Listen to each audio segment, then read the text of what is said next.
ఈరోజైతే మా ఇంట్లో మళ్ళీ అయితే నేను మా ఇంట్లో రవ్వ లడ్డు అయితే ప్రిపేర్ చేశాను. ఈ రవ్వ లడ్డు అయితే మా కోసం అయితే కాదండి, మా హస్బెండ్ అయితే రిటర్న్ అయితే డ్యూటీకి అయితే వెళ్ళిపోతున్నాడు. సో తన కోసం అని చెప్పేసి రవ్వ లడ్డు అయితే ప్రిపేర్ చేశాను.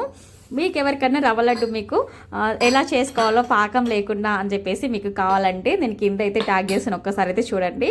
నేనైతే పాకం పట్టకుండా ఎలాంటి పాకం లేకుండా నేను రవ్వ లడ్డు అయితే ప్రిపేర్ చేశాను. చాలా అంటే చాలా బాగుంటాయి.